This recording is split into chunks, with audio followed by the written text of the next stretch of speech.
আমার প্রিয় ছাত্রছাত্রীরা, আমি আজকে ক্লাস 12 অর্থাৎ থার্ড সেমিস্টারের কম্পোজিশন অফ পপুলেশন নিয়ে আলোচনা করব।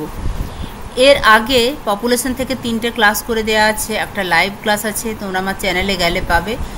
সেখানে জনঘনত্ব এবং জনঘনত্বের তারতম্যের কারণ, আমাদের থার্ড সেমিস্টারে যে পপুলেশন চ্যাপ্টারটি আছে, অর্থাৎ যেটা জিওগ্রাফি অফ ইন্ডিয়া, ভারতের ভূগোল পোর্শনের যে পপুলেশন, সেখানে ভারতের জনসংখ্যা পড়ব।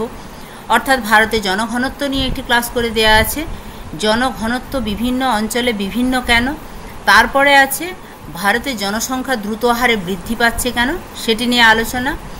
আজকে যেটা সবচেয়ে গুরুত্বপূর্ণ প্রশ্ন এবং যেটা এই সিলেবাসে নতুন এসেছে, এই যে টপিকটা আজকে পড়াবো, এটা আগের অর্থাৎ পুরানো সিলেবাসে এটা ছিল না। কম্পোজিশন অফ পপুলেশন একদম নতুন একটা জিনিস, তাই ভিডিওটা স্কিপ না করে প্রথম থেকে শেষ পর্যন্ত দেখবে। তোমরা জানো তোমাদের প্রত্যেকটা চ্যাপ্টার আমি লাইন বাই লাইন আলোচনার পাশাপাশি 9 ধরনের যে এমসিকিউ অর্থাৎ অনুশীলনী সম্পূর্ণ আলোচনা করে দেওয়া আছে আমার চ্যানেলে। তোমরা ভিডিওসে গেলে, প্লেলিস্টে গেলে পুরোটাই পাবে। আজকে কম্পোজিশন অফ পপুলেশন, এই পপুলেশনের কম্পোজিশনগুলো কি কি? প্রথম কম্পোজিশন হচ্ছে জন্মহার। নির্দিষ্ট অঞ্চলে প্রতি 1000 জন পিছু প্রতি বছর যত সংখ্যক জীবিত শিশুর জন্ম হয় তা হলো জন্মহার বা স্থূল জন্মহার, যেটা আগেও পড়িয়েছি যে ক্রুড বার্থ রেট। তাহলে স্থূল জন্মহার সমান কি? 1 বছরে জীবিত জন্মগ্রহণকারী শিশুর সংখ্যা, যে শিশুগুলো জন্মেছে তার মধ্যে আবার জীবিত শিশু, ডিভাইডেড বাই বছরের মধ্যবর্তী সময়ে দেশের মোট জনসংখ্যা গুণিত 1000। সেটাই দাঁড়াচ্ছে একটি নির্দিষ্ট অঞ্চলে প্রতি 1000 জন পিছু প্রতি বছর যত সংখ্যক জীবিত শিশুর জন্ম হয়। এর পরিমাপক পদ্ধতিগুলো কি কি? এর পরিমাপক পদ্ধতির মধ্যে আছে স্থূল জন্মহার, ক্রুড বার্থ রেট সিবিআর, সাধারণ প্রজনন ক্ষমতার হার বা জেনারেল ফার্টিলিটি রেট জিএফআর, বয়স নির্দিষ্ট প্রজনন হার বা এজ স্পেসিফিক ফার্টিলিটি রেট এএসএফআর, এবং মোট প্রজনন হার অর্থাৎ টোটাল ফার্টিলিটি রেট বা টিএফআর। আর কি আছে? মৃত্যুহার।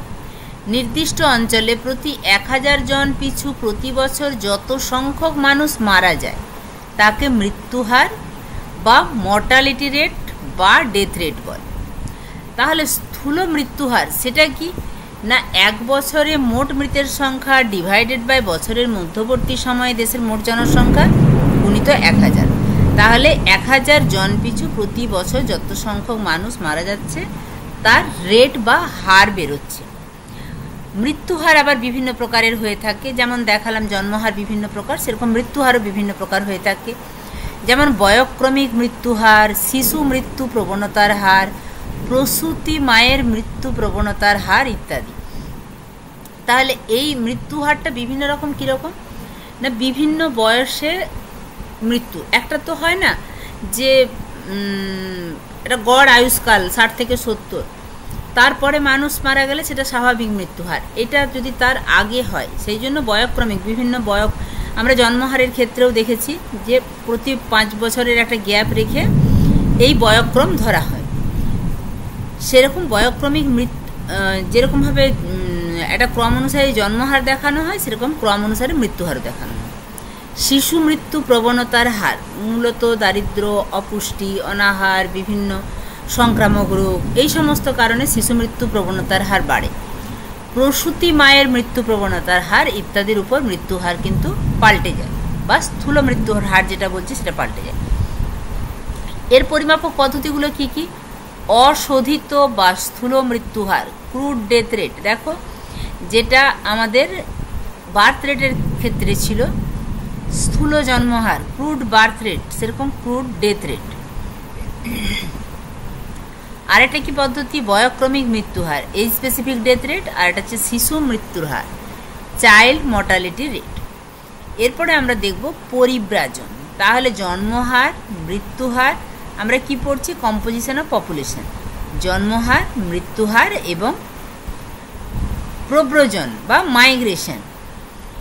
নির্দিষ্ট অঞ্চলে নির্দিষ্ট সময়ে অন্য স্থান থেকে আগমন, যখন কোনো দেশ থেকে অন্য কোনো দেশ থেকে মানে এখানে আবারও একটু বলে নিই, এটা নিয়ে আমার অনেকগুলোই ক্লাস করা আছে। ধরো আমাদের দেশ থেকে কেউ কানাডা, কেউ রাশিয়া, কেউ চীন, কেউ জাপান, কেউ ইউএসএতে গেছে, তাহলে আমাদের দেশ থেকে তিনি এক্সিট করছেন, আমাদের দেশে তার এমিগ্রেশন হচ্ছে। এক্সিটের ই দিয়ে শুরু, এখানে ইমিগ্রেশনের ই দিয়ে শুরু। কিন্তু কোথায় তিনি ইন করছেন না, তিনি ইউএসএতে, জাপান, চায়না, বিদেশে তিনি ইন করছেন, সেখানে তার আগমন বা ইমিগ্রেশন হচ্ছে। এই দুটোকে একত্রে বলে পরিব্রাজন। আবার নির্দিষ্ট সময়ে ওই অঞ্চলে কতজন প্রবেশ করলেন আর কতজন বেরিয়ে গেলেন, তার পার্থক্য হচ্ছে নিট প্রব্রজন। তাহলে নিট প্রব্রজন কি? কোনো অঞ্চলে নির্দিষ্ট সময়ে আগত মানুষের সংখ্যা মাইনাস অন্যত্র স্থানান্তরিত মানুষের সংখ্যা। তাহলে যতজন এলো তার তুলনায় কম বেরিয়ে গেল না বেশি বেরিয়ে গেল, এইটার পার্থক্য করলে আমরা নিট প্রব্রজন পাব। ডিভাইডেড বাই বছরের মধ্যবর্তী সময়ে দেশের মোট জনসংখ্যা কত ইন্টু 1000। অতএব জনসংখ্যা পরিবর্তনের সূত্রটি কি স্ক্রিনে একটু দেখে নাও। মোট জনসংখ্যা মাইনাস মোট মৃত্যু সংখ্যা প্লাস অভিবাসন মাইনাস প্রবাসন। অভিবাসন মানে এসেছে বেশি, চলে যাচ্ছে কম বলেই যেটা এসেছে সেখান থেকে যেটা চলে যাচ্ছে প্রবাসনটা মাইনাস করা হচ্ছে। ডিভাইডেড বাই পূর্ববর্তী বছরের মোট জনসংখ্যা গুণিত 100। এই হিসাবে জনসংখ্যা পরিবর্তন পার্সেন্টেজে অর্থাৎ 100-র মধ্যে বের করা হয়। এখানে প্রত্যেকটা জিনিস তোমরা এমসিকিউ এর জন্য পাবে যে নিট প্রব্রজন কোনটা, সেখানে বিভিন্ন অপশনের সূত্রগুলো দেয়া থাকবে, তোমাদেরকে চয়েস করতে হবে। ইমিগ্রেশন কোনটাকে বলে, এমিগ্রেশন কোনটাকে বলে, আর বহির্মুখী ও অন্তর্মুখী পরিব্রাজন।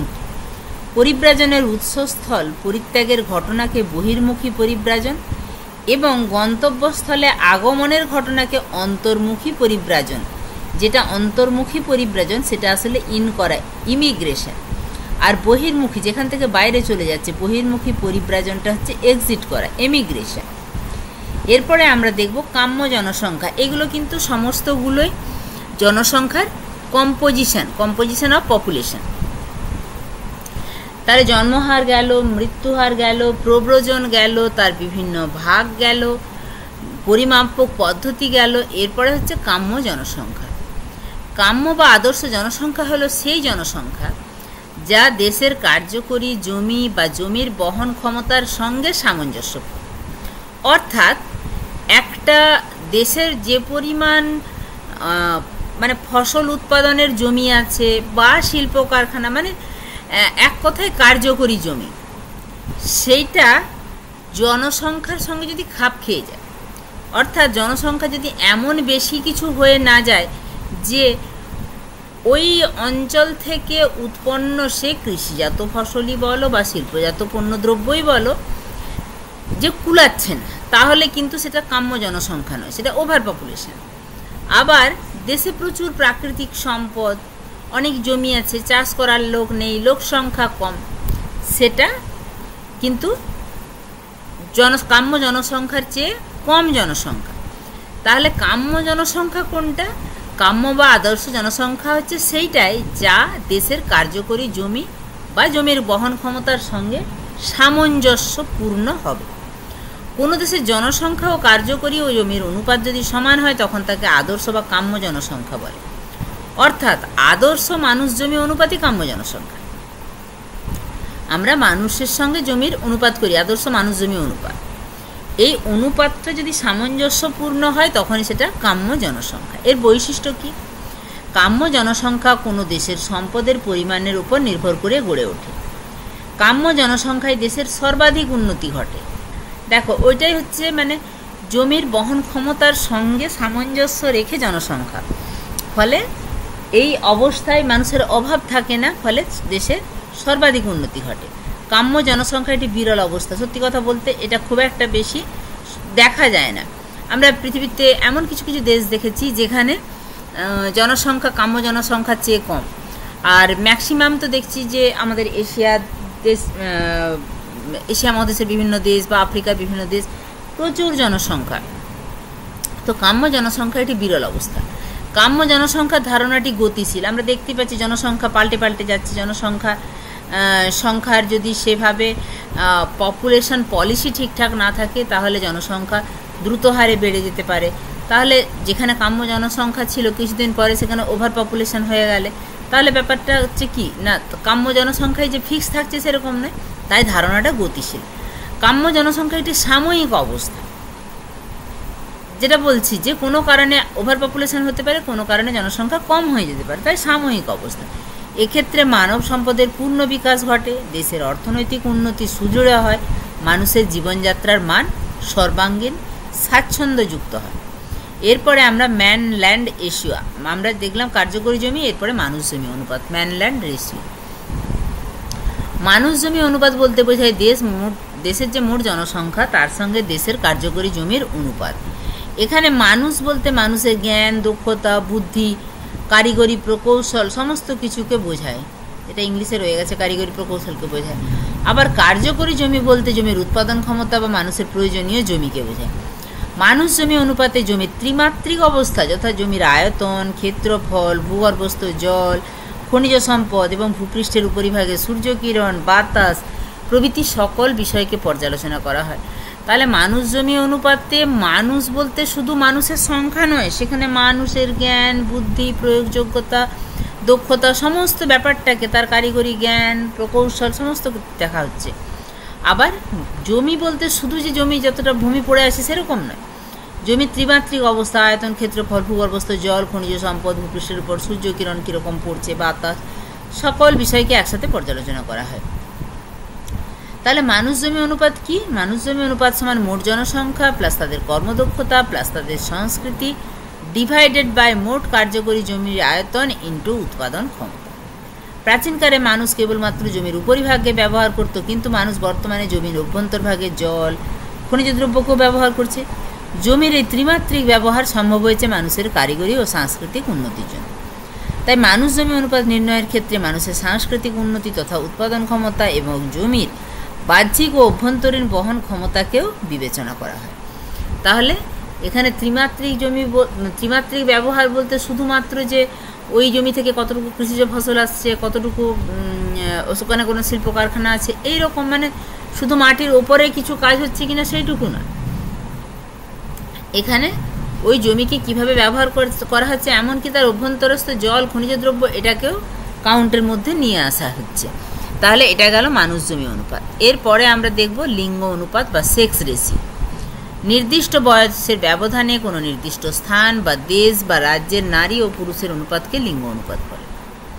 সেক্স রেশিও কি? নির্দিষ্ট বয়সের ব্যবধানে ভাগ করে দেওয়া হয়েছে, সেই ব্যবধান অনুসারে নির্দিষ্ট স্থান বা দেশ বা রাজ্যের নারী পুরুষের অনুপাত হচ্ছে লিঙ্গ অনুপাত।